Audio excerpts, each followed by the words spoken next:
आज का टॉपिक है कायिक प्रवर्धन। कायिक प्रवर्धन पौधों में होता है, जंतुओं में नहीं, जीवों में नहीं, केवल पौधों में होता है। जैसे कि जंतुओं में आपने सीखा कि लैंगिक और अलैंगिक जनन, तो कल हमने जो पढ़ा था वो अलैंगिक जनन था, लेकिन आज अलैंगिक जनन पौधे के बारे में पढ़ेंगे। तो पौधे में अलैंगिक जनन की जो विधि है वो है कायिक प्रवर्धन। अलैंगिक माना एक जनक से ही संतति का आना। तो पौधों में अलैंगिक जनन की जो विधि है उसका नाम है कायिक प्रवर्धन। कायिक प्रवर्धन केवल पौधों में होता है। ये दो तरीके से होता है, एक प्राकृतिक तरीके से जो अपने आप नेचुरली चल रहा है, और दूसरा जो मनुष्य कराते हैं उसे कृत्रिम कहते हैं, आर्टिफिशियल। तो अपने आप जो होता है प्राकृतिक रूप से कायिक प्रवर्धन, वो देखेंगे। कायिक प्रवर्धन एक ऐसी विधि है जो कायिक भागों, माना कि जनन वाले भाग में बीज पौधे का फूल जो होता है, फूल जनन वाला भाग है, उसके अलावा जड़, तना, पत्तियां, ये जो भाग है ये कायिक भाग कहलाते हैं। इनके द्वारा नए पौधे को उगाना वो कायिक प्रवर्धन कहलाता है। तो पौधे की कायिक भाग जैसे कि जड़, तना, पत्तियां, इनसे नए पौधे उगाना, नई संतति आना पौधों में, उसे कायिक संवर्धन या कायिक प्रवर्धन कहते हैं। जो प्राकृतिक रूप से कायिक प्रवर्धन होता है वो पहला है जड़ के द्वारा, और हर पौधे में विधि अलग है, यानी कि सारे पौधों में सेम विधियां लग जाएंगी। तो जड़ के द्वारा जो पौधे कायिक प्रवर्धन करते हैं वो होते हैं डहेलिया का पौधा और शकरकंदी। उसकी जड़ से जड़ ही लगा दोगे तो नया पौधा आ जाएगा। क्लियर हुआ बच्चे? उसके बाद दूसरी विधि अपने आप ही होते हैं प्रकृति में, नेचुरल है। फिर तने द्वारा, आलू में जहाँ काले काले ट्यूब्स बने होते हैं, तो वो ना काले वाले जो हिस्से होते हैं वो तना होता है। आलू तने में, भले मिट्टी के अंदर है लेकिन वो जड़ में नहीं होता, वो तने के भाग में ही गिना जाता है। तो तने वाले भाग से एक तो आलू और अदरक, ये तने में से, तने वाले भाग से नया पौधा आ जाता है, नया उसकी संतति आ जाती है। क्लियर हुआ? अब है पत्तियां। कुछ पौधे ऐसे होते हैं जो पत्तियों से नई संतति को बढ़ाते हैं, ना जड़ से ना तने से। जैसे ब्रायोफाइलम का पौधा होता है, आपकी बुक में बना हुआ होगा। ब्रायोफाइलम के पौधे में जो पत्तियां होती है ना, पत्तियों के ऊपर ही नई पत्ती आ जाती है, छोटी छोटी, बड़ी पत्ती पर छोटी छोटी पत्तियां आ जाती हैं और उनमें से जड़ भी दिखाई देने लगती है। फिर उसको वहां से उठा करके आप मिट्टी में बो दोगे ना तो वो नया पौधा बन जाएगा। पत्ती पर ही नई पत्तियां जड़ सहित आती है। आ रहा है समझ? तो ये प्राकृतिक रूप से होता है। उसके बाद कृत्रिम, मतलब मनुष्यों के द्वारा। तो मनुष्य के द्वारा रोपण को इंग्लिश में कहते हैं ग्राफ्टिंग।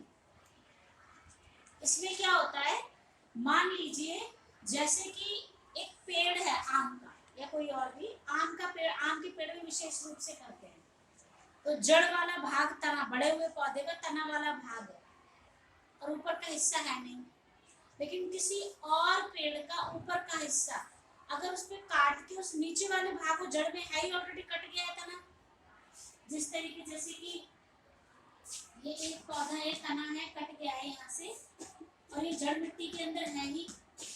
दूसरे पौधे का जो ऊपरी वाला भाग है उसे काट कर इसके ऊपर लगाएंगे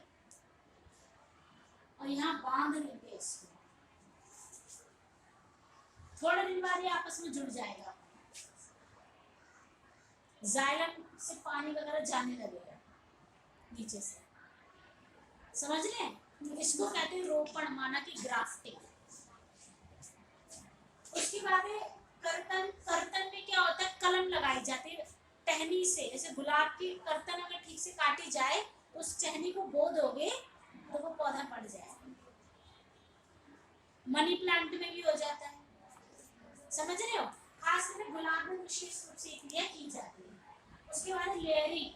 लेयरिंग में क्या होता है, चमेली का पौधा है, चमेली के पौधे की जो टहनी पतली पतली होती है, अगर वो मिट्टी में टच हो जाएगी तो कराया जाता है। उसको जो टहनी पतली पतली होती मुलायम, मिट्टी में जहाँ टच हो जाएगी वहीं से वो उस टहनी की, मान लीजिए चमेली का पौधा है, पौधे में टहनियाँ टहनियाँ पत्तियाँ पत्तियाँ हैं, फूल लगे हुए हैं, एक भी टहनी मिट्टी में जहाँ टच करेंगे वहाँ पर अपने आप ही थोड़े समय बाद जड़ बन जाएगी और यहाँ से जब ये निकलेगा तो नया पौधा निकलेगा। ये है लेयरिंग, ये मनुष्य द्वारा कराया। हुआ क्लियर? Yes ma'am. तो प्राकृतिक और कृत्रिम भाग समझ आए? लिख लेंगे? वो डाउट है? अब आगे है ऊतक संवर्धन। कोशिका, एक प्रकार की विशेष प्रकार की कोशिकाएं जब आपस में इकट्ठी होती हैं तो उस कोशिका के समूह को ऊतक कहते हैं। पढ़ा हुआ है?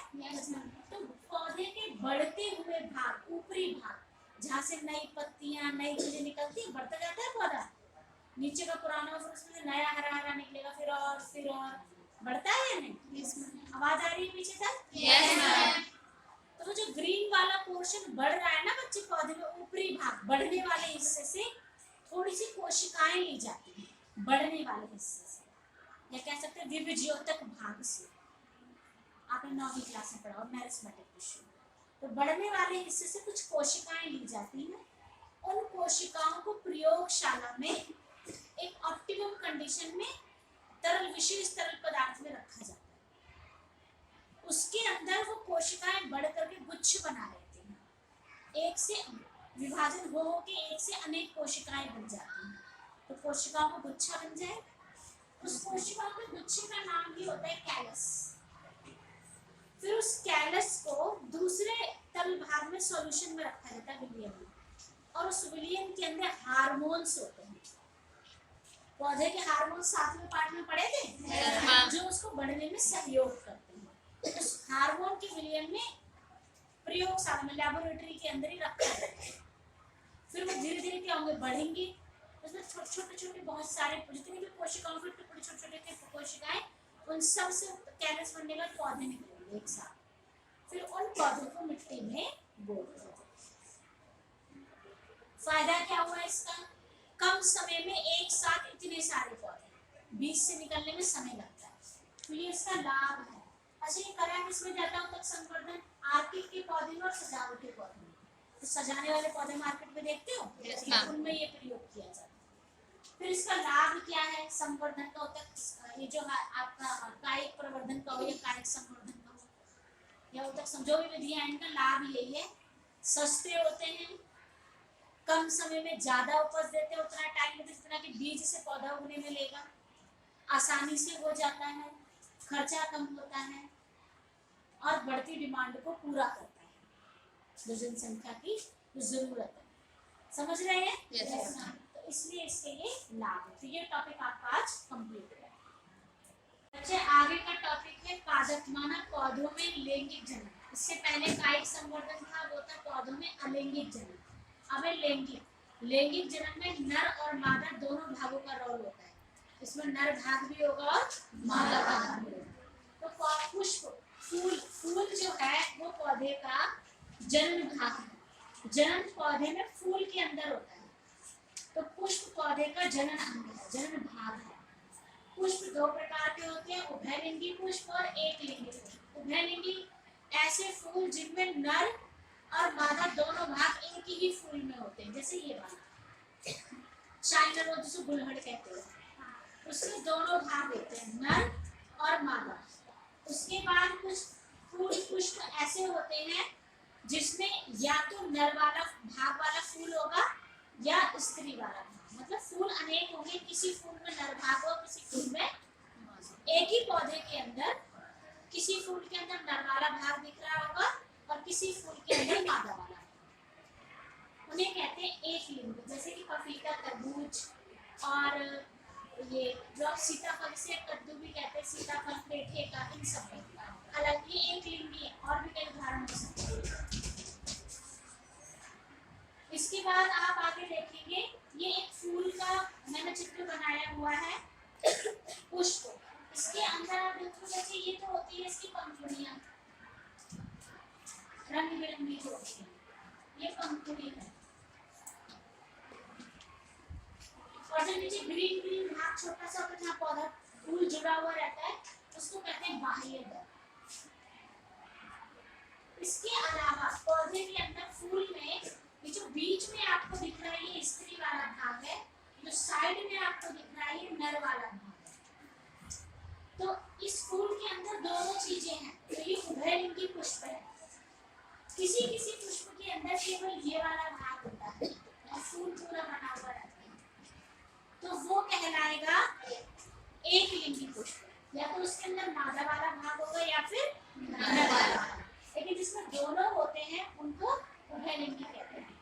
तो यहाँ पर ये जो हिस्सा है ये स्त्री वाला भाग है। इस वाले भाग का नाम है वर्तिकाग्र।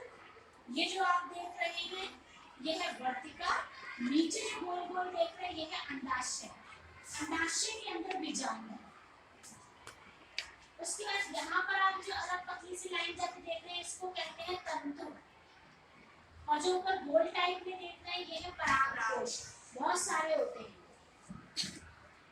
तो ये तंतु और परागकोश मिलकर के कहलाते पुंकेसर। तंतु और परागकोश मिलकर कहलाते पुंकेसर। यहाँ पर ये स्त्री वाला भाग है, मादा वाला वर्तिका और अंडाशय। ये तीनों ये और ये तीनों मिलकर कहलाते हैं स्त्री केसर।